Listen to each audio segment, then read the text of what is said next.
ये लो गाड़ी पार्किंग में लगा देना। जी साहब, नमस्ते साहब। तुम कौन हो भाई? साहब मैं यहाँ नया गार्ड हूँ। तुम कैसे चौकीदार हुए भाई? चौकीदार तो ये अंकल है।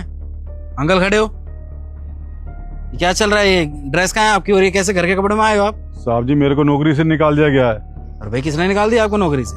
साहब जी मुझे मैनेजर मैडम ने नौकरी से निकाला है। मैनेजर महक ने आपको नौकरी से क्यों निकाला? अब मैं साहब जी आपको क्या बताऊं, मैनेजर साहिबा मुझसे अपना पर्सनल काम करवाती थी और मैंने एक दिन मना कर दिया तो उन्होंने झट से मुझे नौकरी से निकाल दिया।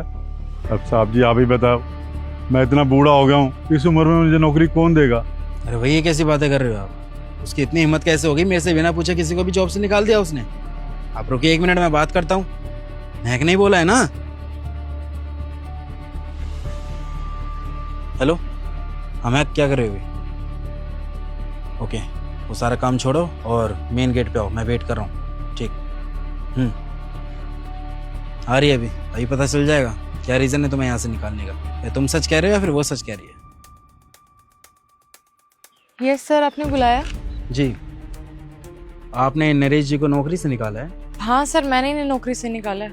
तो फिर ये भी बता दीजिए क्यों निकाला आपने इनको नौकरी से? सर मैं आपको सच बताऊं तो ये ना बहुत बदतमीज है, इन्हें बात करने की तमीज नहीं है और मैंने इसीलिए इन्हें यहाँ से बाहर निकाला। अच्छा, ये बूढ़े आदमी जिन्होंने आज तक किसी के साथ बदतमीजी नहीं की, इन्होंने तुम्हारे साथ बदतमीजी की? हाँ, वैसे बता सकते हो किस तरीके की बदतमीजी की है इन्होंने तुम्हारे साथ? सर इन्हें कोई भी काम करने के लिए बोले ना तो ये मना कर देते हैं। सर छोटे मोटे काम तो कर सकते हैं ना, अब अगर ये छोटे मोटे काम ही नहीं कर सकते तो क्या फायदा इन्हें कंपनी में रखने का, इसीलिए मैंने निकाल दिया इन्हें जॉब से बाहर। अच्छा, तो इन्होंने आपके काम करने से मना कर दिया आपको, तो इसलिए आपने इनको जॉब से निकाल दिया। नरेश जी, क्या मैं पूछ सकता हूँ कि ऐसा कौन सा काम आपने मना कर दिया इन मैडम का जो इन्होंने आपको जॉब से निकाल दिया? मैनेजर साहबा मुझे खाना लेने के लिए इतनी दूर दूर भेज देती है, ना तो साहब मेरे पास साइकिल है ना ही कोई स्कूटी है। और साहब जी ये तो कभी कभी मुझसे अपने घर के काम भी करवाती हैं। कभी मुझे कहती है मेरे घर से सूट ले आओ, कभी फाइल ले आओ। साहब जी मैं बूढ़ा हो गया हूँ, मेरे घुटने जवाब दे गए हैं, मैं ज़्यादा चल फिर नहीं सकता।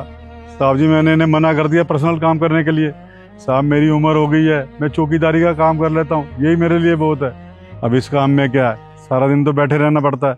हाँ कभी कभी थोड़ा बहुत चलना फिरना हो, इतना तो साहब मैं कर लेता हूँ, पर ज़्यादा नहीं कर पाता। साहब जी मेरे जैसे बूढ़े लोगों के लिए तो यही नौकरी अच्छी है, सारा दिन बैठे रहते हैं, बैठे बैठे काम हो जाता है। और ये मैडम है इतनी दूर दूर सामान लेने भेज देती हैं, साहब हिम्मत नहीं है जाने की। महक मुझे एक बात बताओ, ये यहाँ पे चौकीदारी करने के पैसे लेते हैं या फिर तुम्हारे पर्सनल काम करने के? हाँ एक बात बता दूं मैं तुम्हें बहुत अच्छे से, ये तुम्हारे पर्सनल नौकर नहीं है, ना ही तुम्हारे प्योन है जो तुम इनसे इस तरीके से काम करवा रही हो। मुझे एक बात बताओ, तुम्हारी हिम्मत कैसी है इस तरीके से काम करवाने की इनसे? सर अब छोड़िए ना, वैसे भी इनकी उम्र हो गई है, ये क्या ही काम कर पाते होंगे यहाँ पर। मैंने रखा है ना इस लड़के को, देखिए इसकी उम्र भी कम है और कम पैसों में भी काम कर रहा है। सर फुर्तीला भी है, सारे काम आसानी से कर लेगा, फायदे का सौदा है। और दूसरी बात, कोई भी काम बोलो तो उल्टा जवाब नहीं देता, चुपचाप सारे काम कर देता है। इस बुड्ढे की तरह नहीं हर बात में मना कर देना। अब साहब जी देखिए ना, मैं इतने सालों से यहाँ पे काम कर रहा हूँ, अब मैं बूढ़ा हो गया हूँ तो क्या मैं नौकरी करने के लायक नहीं रहा? और साहब जी जिस काम के लिए मुझे रखा गया है वो काम तो मैं करता ही हूँ। शर्म आनी चाहिए तुम्हें, पिछले 10 सालों से यहाँ पे काम कर रहे हैं और अगर ये तुम्हारा पर्सनल काम नहीं कर रहे हैं तो इसका मतलब क्या है? तुम इन्हें जॉब से निकाल दोगी क्या? इसलिए यहाँ पे काम कर रहे हैं ये कि जब ये बूढ़े हो जाएं तो हम इनको जॉब से निकाल दें यहाँ से? चलो तुम्हारी बात मान ली मैंने, ये जवान है, फुर्तीला है, अंकल से थोड़े बहुत काम ज़्यादा भी कर देगा। लेकिन एक बात बताओ, अंकल इतने सालों से हमारे यहाँ पे काम कर रहे हैं, क्या अंकल की कमी पूरी कर सकता है ये? हम इतने सालों में कहाँ से कहाँ पहुँच गए और ये आज भी यहीं बैठे हैं, तो क्या हमारा थोड़ा सा भी फर्ज नहीं बनता है कि अंकल को यहाँ पे हम जॉब पे रखें और इनकी सेवा करें, इनका ध्यान रखें? एक बात बता दूं, अगर कोई इंसान हमारे यहाँ पे सालों से काम कर रहा है ना तो हमारा ये फर्ज बनता है कि उसकी सैलरी बढ़ाना, और इसलिए इनकी सैलरी इतनी ज़्यादा है क्योंकि ये डिजर्व करते हैं, इनका हक है, इन्होंने मेहनत की है, बहुत वक्त दिया है हमारी कंपनी को। लेकिन मुझे इस बात का बिल्कुल भी पता नहीं लग रहा है कि ऐसा मतलब कब कहा मैंने तुमसे या फिर कब मैंने तुम्हें ये हक दिया कि तुम इनको जॉब से निकाल सको? सर मैं मैनेजर हूँ इस कंपनी की, अब मुझे इतना हक तो है ना कि अगर कोई मेरे साथ बदतमीजी करे या मेरे काम को करने से मना करे, मैं उसे जॉब से निकाल दूं।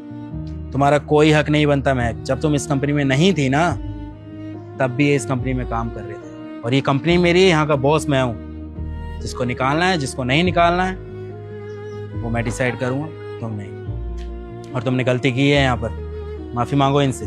सर अगर सॉरी आपको बोलना है तो मैं 10 बार भी बोल दूंगी, लेकिन यहाँ के सिक्योरिटी गार्ड को मैं सॉरी नहीं बोलूंगी। I am sorry sir. देखो महक, माफ़ी तो तुम्हें मांगनी पड़ेगी अगर तुमने माफी नहीं मांगी ना तो 1 मिनट नहीं लगाऊंगा तो मैं यहाँ से निकालने। ठीक है सर, मैं सॉरी बोल देती हूँ। आई एम सॉरी अंकल, मुझे आपसे बदतमीजी नहीं करनी चाहिए थी। माफ कर दीजिए, दोबारा ऐसा नहीं होगा। कोई बात नहीं मेम साहब। इनकी नौकरी इनसे कोई नहीं छीन सकता। बोलो इनको कल से जॉब पे आएंगे। अंकल जी, आप कल से दोबारा अपनी नौकरी पे आ जाना, आपको अब यहाँ से कोई नहीं हटाएगा। अंकल जी कल से आप जॉब पे आ सकते हैं, आपको कोई नहीं निकालेगा यहाँ से। आपका जब तक मन कर रहा है, जब तक आप काम करना चाहते हैं, हाथ पैर सही सलामत है, आप काम कर सकते हैं। बहुत बहुत धन्यवाद साहब जी। पर साहब ये तो नाइंसाफी है ना।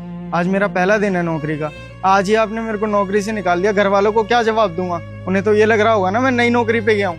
ठीक है, तुम एक काम करो, हमारी कंपनी के पीछे वाले गेट पे काम कर लो, लेकिन ऐसा कभी नहीं होगा कि इन अंकल को निकाल के मैं किसी और को लगा सकूं। बहुत बहुत शुक्रिया साहब, सच में आप बहुत अच्छे इंसान हो। और हाँ, मैं आगे से गलती दोबारा रिपीट नहीं होनी चाहिए, इस बात का ध्यान रखो। ओके, जी सर। ये लीजिए आप गाड़ी पार्किंग।